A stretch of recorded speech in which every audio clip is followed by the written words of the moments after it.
Do assunto do dia, que é a troca no comando da Petrobras. Após 40 dias, teremos um novo presidente. Caio Mário Paes de Andrade é o indicado para o posto. O conselho da estatal se reúne amanhã para avaliar o indicado e esse processo pode durar cerca de 45 dias. Para falar sobre esse assunto, a gente vai conversar agora ao vivo com Davi Zilberstein, ex-diretor-geral da Agência Nacional do Petróleo, ANP. Davi, bem-vindo mais uma vez ao Live CNN. Boa tarde. Boa tarde, obrigado. Um abraço a vocês também. Davi, vamos participar aqui. A Marcela Priscila Asbeck está chegando, então por isso te peço uma resposta mais enxuta para a gente trabalhar vários assuntos nessa entrevista, inclusive começando por mais uma troca, o quarto presidente na gestão do presidente Jair Bolsonaro. Que imagem isso traz para a Petrobras? Olha, a primeira coisa é que você tem uma situação completamente inusitada, né? Nunca houve na história da Petrobras, a Petrobras tem quase 70 anos, nunca houve na história da Petrobras um presidente que tenha durado tão pouco tempo como o atual presidente, o que está saindo agora. E isso gera uma situação de incerteza única também na história da empresa e no mercado. Ninguém está tirando um presidente porque ele foi, é até curioso, na nota de agradecimento que foi feita, salvo engano, pelo Ministério de Minas e Energia, que agradece pelos trabalhos feitos ou pelos objetivos alcançados. Quer dizer, ninguém alcança nenhum objetivo em 40 dias de trabalho. Quer dizer, completamente, eu diria que é uma situação completamente estapafúrdia de tirar. Claramente, e claramente isso já foi tentado quando entrou o general Lune Silva, já se dizia que haveria uma mudança na estrutura de, vamos dizer assim, de formação de preço da Petrobras. E o general teve uma administração considerada exemplar, porque ele continuou com o sistema de preço que estava sendo cobrado. Agora a coisa é mais pesada, porque foi mudado o ministro e agora o presidente da empresa. Quer dizer, eu particularmente não espero bons dias para a empresa nesse futuro que se avizinha aqui. Agora, Davi, boa tarde, a Marcela aqui que está falando agora. A gente vê essas trocas, né, uma após a outra, essa então um tempo recorde aí, 40 dias, né, como você bem ressaltou, não dá nem tempo de cumprir ou de chegar ou atingir alguma meta. Isso agora, na prática, pode mudar? É a mesma pergunta que a gente faz toda vez, né? A política de preços vai mudar ou pode mudar na sua avaliação? O que eu acredito que vai ser feito é que vai haver artificialmente vamos dizer assim, não vai mudar a política de preço, simplesmente o que está sendo sinalizado, muito provavelmente é um congelamento de preços ou como disse o ministro Paulo Guedes, um aumento do prazo para você mudar os preços dos combustíveis. Quer dizer, você vai ter aí para entrar, vocês mencionaram antes, para a entrada do novo presidente, você tem todo um processo ainda de convocação de uma assembleia, você vai ter que provavelmente ver o que vai se fazer em relação ao Conselho de Administração, e aí você juntando o prazo que o ministro Paulo Guedes falou de 100 dias, mais o tempo que você tem para fazer as mudanças, nós vamos chegar nas eleições com o que se chama de prazo mais dilatado, na realidade é um preço congelado. Eu estou falando por hipótese, se for isso mesmo que vai acontecer, se for isso mesmo que deve acontecer. Então, você vai ter um congelamento, na prática, um congelamento de preços e que, de alguma maneira, é o que o governo quer, pelo menos até as eleições. Agora, se houver mudança de preços para cima, em termos de ou valorização do dólar em relação ao real, ou aumento do barril de petróleo, essa conta vai ter que ser paga e vai ser uma conta salgada logo depois das eleições. Quer dizer, a sociedade tem que saber, ter clareza de que corre-se o risco de ter uma conta salgada se pagar logo depois de que as urnas forem computadas. Priscila Asbeck, nossa analista de economia, também participa da conversa. Davi, obrigada pela entrevista. Um dos riscos que estão sendo mencionados aí para a Petrobras é justamente esse risco de represamento dos preços, essa tentativa de segurar os preços até as eleições. Mas isso acontece em meio a esse preço alto do petróleo lá fora, guerra na Ucrânia e também a riscos importantes de desabastecimento aqui no mercado. Então, a gente viu essa semana essa notícia da estatal boliviana que vai cortar em 30% o fornecimento de gás para o Brasil. Tem também essa notícia aí de bastidores da Reuters que está repercutindo discutindo bastante da diretoria da Petrobras alertando o governo sobre risco de desabastecimento do diesel.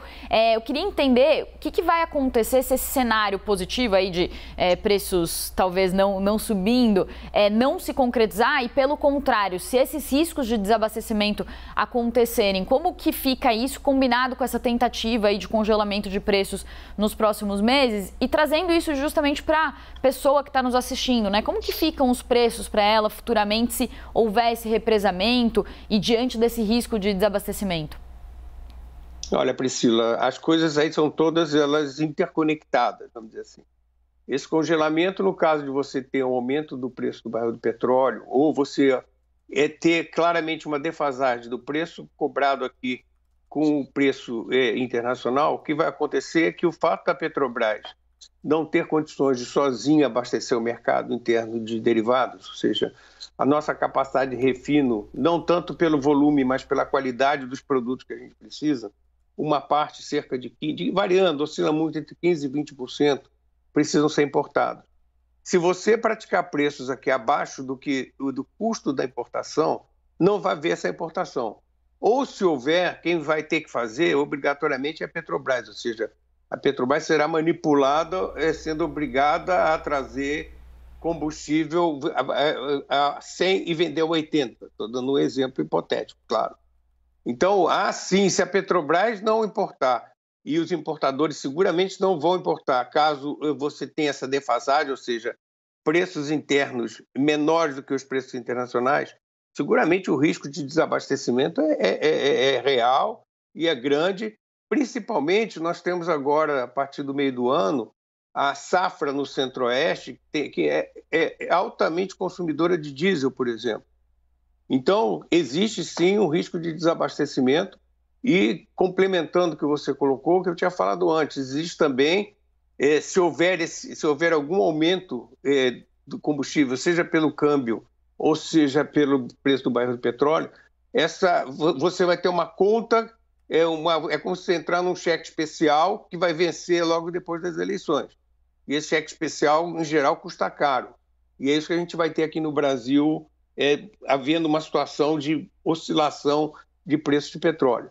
Ou seja, de qualquer maneira, é uma situação muito ruim, porque você cria um mecanismo artificial, você não segue as regras de mercado e você cria tensões naturais, seja na questão dos preços, seja na questão do abastecimento, seja na questão do futuro que a gente pode esperar em termos do que pagar na frente depois das eleições. Claramente, o que tudo isso aí que está sendo feito tem um fundo eleitoreiro, é uma questão que, claro, principalmente classe média, para quem consome combustível, é uma situação desagradável e o governo seguramente está criando, vamos dizer assim, um mecanismo para tentar segurar alguma coisa que leva muito hoje, que mexe muito com a popularidade do governo. Essa informação que a Priscila Yazbek analisou logo no começo do Live CNN, da possibilidade de o Brasil ficar sem diesel no segundo semestre, justamente no auge do transporte da soja. Davi, queria sua avaliação também sobre o impacto indireto disso, com relação à inflação, ao preço dos alimentos, como que isso, como um todo, também pode gerar um impacto para todo mundo, não necessariamente ali de quem necessita diretamente do diesel. Olha, na realidade, a gente já está tendo um impacto, né? Porque a crise da... Mais um, né? Mais um. A crise decorrente da guerra na Ucrânia, aí é uma questão internacional, não só no Brasil, você tem aí um problema de... seja na produção nacional em função do custo dos fertilizantes, seja na importação de grãos que a gente precisa. Quer dizer, então, já tem um impacto relevante. Agora, a situação de faltar combustível para transporte de safra ou mesmo para mecanização da safra é muito grave. Nunca aconteceu. Quer dizer, nós temos um problema sério de logística, principalmente para o Centro-Oeste. O Centro-Oeste não tem nenhuma refinaria perto, não tem dutos que levem para onde precisa a quantidade de diesel. Então, nós temos isso essencialmente. O transporte é feito essencialmente por caminhões. E é um transporte de grande volume de consumo de diesel. O que se estima que passa de mais de 1.000 caminhões que circulam por dia nessas estradas, diretamente no Centro-Oeste. Quer dizer, então, nós podemos sim, potencialmente, o risco acontece se nós tivermos elevação de preços ou uma volatilidade desses preços. Então, claramente, enquanto houver, e se houver uma defasagem de preço da Petrobras, como eu falei no início, a Petrobras cobrar menos do que o mercado internacional, eu diria que a chance de faltar combustível é bastante grande. É como você falou, e aí não é nem uma questão de inflação, é uma questão de simplesmente de você ter perda de PIB, você ter perda de receita, você ter...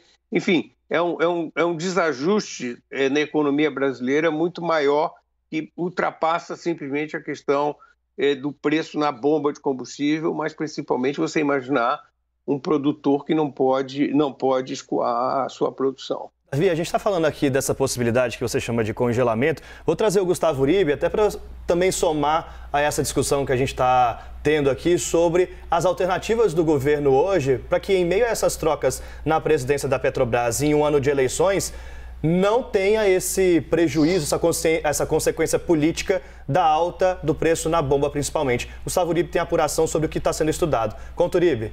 É isso mesmo, Daniel. Isso está sendo estudado tanto no Ministério da Economia como no Ministério de Minas e Energia. Seria um mecanismo para você congelar por um período de 3 meses o repasse desses valores ao consumidor. Ou seja, se há um aumento, 3 meses sem uma elevação e depois sem um novo aumento. E aí essa consideração, no entanto, foi exatamente o que a Priscila Yazbek falou e acho que o doutor Davi Zilberstein também acabou abordando. Você tem a questão da falta desse combustível no mercado. Então, se você congela nesse período, você tem um risco de desabastecimento. E é sobretudo nesse ponto que o governo federal ainda tem se debruçado para saber como agir nesse cenário de eventual carência de combustíveis. Vamos lá, doutor Davi Zilberstein, para a gente analisar também junto a um pouco do que o senhor estava falando, né? Como que isso pode impactar ou não, ainda mais em ano de eleições, a consequência que a gente vai colher depois do período eleitoral. Olha, na realidade não tem mágica, não existe, se fosse simples. A gente está falando aqui dos combustíveis, mas a gente teve impacto em diversas commodities no mundo. Não foi à toa que o preço da carne, por exemplo, os alimentos subiram também muito decorrente de toda uma situação que eu acho que antes de procurar soluções artificiais, eu acho que o governo deveria procurar mecanismos de adaptação. Eu acho que a gente deveria procurar soluções estruturais. Olha, num primeiro momento nós vamos ter que viver uma adversidade. Não tem jeito, o mundo inteiro está tendo essa adversidade.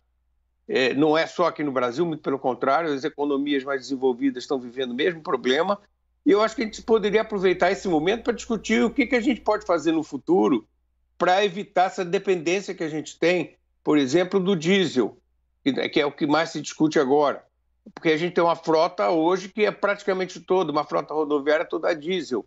Por que não utilização de gás natural? Por que não utilização de veículos elétricos, como já está sendo feito? Por que não melhoria dos transportes urbanos com outros energéticos que não o diesel? Você melhoraria, inclusive, as condições ambientais das cidades. Isso não é novidade. O mundo inteiro já tem isso e a gente está muito atrasado. Então, seria um bom momento para o governo, em vez de ficar pensando no curto prazo, para depois que as coisas voltarem ao normal, a gente continuar nessa situação, a gente ter efetivamente uma mudança estrutural e que na realidade, essa mudança vai favorecer todo mundo. Nós, daqui a 1 ou 2 anos, a gente já não estaria discutindo essa questão com a gravidade que a gente tem hoje. Então, eu acho que essa solução de curto prazo, como eu falei, não tem mágica. Os preços subiram, e a gente tem que procurar políticas de adaptação, porque essa conta vai chegar, seja agora ou seja no final do ano, depois das eleições. Então, eu acho que o grande erro seria um governo, vamos dizer assim, vamos pensar no futuro para que quando isso voltar a acontecer, a nossa segurança, vamos chamar de segurança energética, ligado a uma transformação ambiental que a gente precisa ter, de ter menos dependência de combustíveis fósseis, seria um ótimo momento para fazer essa discussão. Davi Zilberstein, ex-diretor-geral da Agência Nacional do Petróleo, conversando com a gente. Muito obrigada, até uma próxima. Obrigado, um abraço a todos.